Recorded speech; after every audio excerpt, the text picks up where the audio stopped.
I work for Capizzi in the capacity of a design consultant right now, sales and design.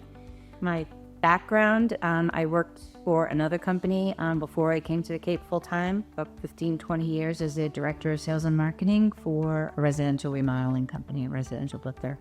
My background before that is I have a degree in civil engineering. So I was in civil engineering, I was in the Air Force. I'm pretty type A. I like things to be right. And so when I was looking for a company, I wanted a company that really cared about the details and cared about what they do and doing it right. I wanted a company that was honest and good to their people and good to their clients. And I came from a company like that, and when I met Capizzi and I met the team here, I thought, yeah, this is a good fit. I really like them, and they all really care about what the company and what they do and how they do it. Yes, as it comes from the top down, when you've got an owner that has integrity and cares, he hires people with integrity that care. I did. So originally, I grew up in Auburn, Massachusetts. So I'm from Central Mass. I went to Worcester Polytech. I was stationed out at Scott Air Force Base in Illinois for 4 years, and then came back here to Hanscom. Worked as a construction project manager for State Street Bank for a year or so. Had my second child. Had my third child. Decided I'm taking a break from working because these little human beings were working up.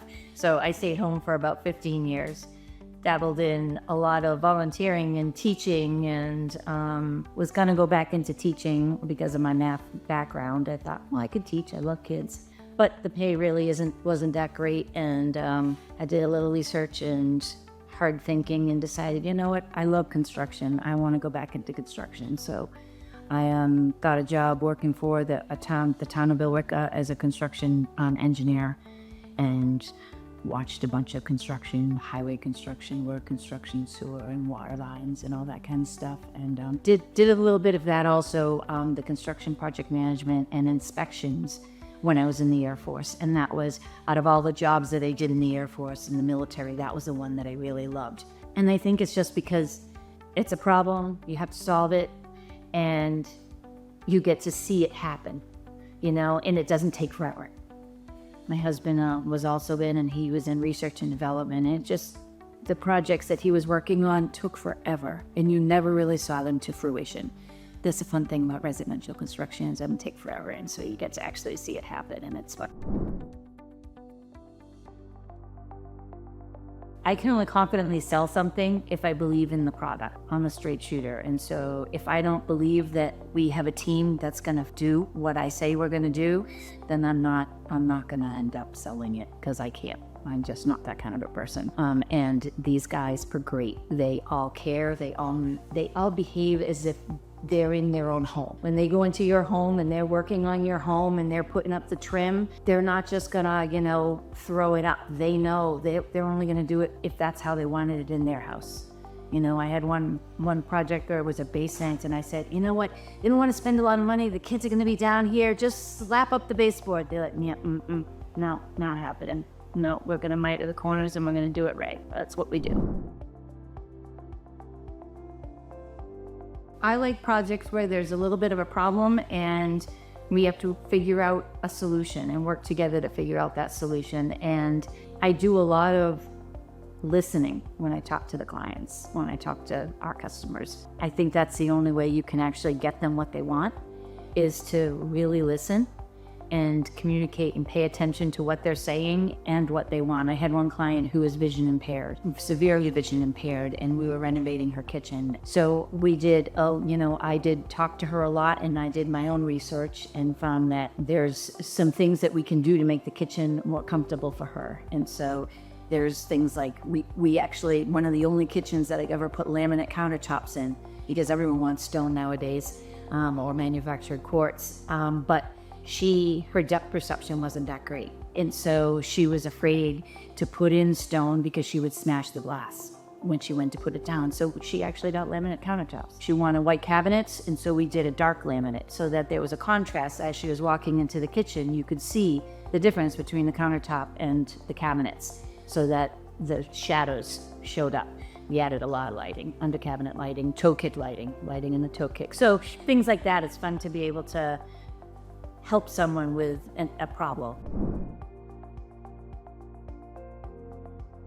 I try to address a lot of those concerns up front. So I try to address, if I see that there's a problem that might be a potential problem, and oftentimes we can see something. We can't see everything. We don't have x-ray vision. We can't see through the walls.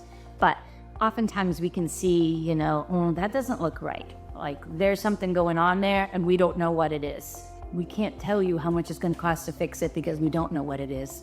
But let's know that there's going to be something that's going to have to happen there, and we don't know what that's going to cost yet. So I try to set the expectations up front so that when something does happen, now, can you find everything? No. And do you know everything? No. And I think a lot of that is about creating the confidence and the trust in between the client, the customer, and the company, so that they know that we care and that we don't want the scope to creep like crazy either. And we want you to be happy in the end. We're going to do it, and we're going to do it right. Sometimes there's a couple of different options. Sometimes we can say, well, this is the problem. We opened this wall up, it's rotted. We can either patch it and it'll cost this much, or we can rip it all out and rebuild it and it'll cost this much. Sometimes maybe there's a third option, but not always. So then we just kind of work with them and give them the options. But I think it's all about the relationship up front and them being comfortable in knowing that you're a trustworthy company, that you're a caring company, and that you're going to do it right. I'll go out on new initial sales calls. People call, I'll go out, I'll meet them, listen to them, see what their problem is, what the project is. I've been going on a lot of bathrooms and kitchens. So we'll just assess the project. If I can give them a ballpark price there, I will. Otherwise, I'll make an appointment, go back again, meet with them. Sometimes when we do sell a project, I also then will meet with them to make all their selections. So some days it's an appointment at the tile showroom, it's an appointment at the plumbing showroom. We work with Diamond Master Brand Cabinetry. So we've got Diamond Cabinetry and Decora Cabinetry. So that's here for plumbing fixtures. We'll work with Supply New England, FW Webb, Ferguson. For tile, oftentimes we go to Blue Tile. It's a great little local place here on the Cape that's got just tons and tons of tile. It's rather overwhelming. So it's nice to go in with a couple of people. And then for stone, there's a handful of places down here on the Cape. Oftentimes we'll go off Cape to Skyline, marble and granite. This is what I did in Central Mass, which wasn't the Cape. So the Cape's fun and it's beautiful and it's nice to be able to smell the ocean air and see the ocean all the time. But the reality is everyone's in a house. Everyone lives in a house. This is what we do. We do home improvements. This is the kind of thing that no matter where you are, this kind of job is needed and can be helpful.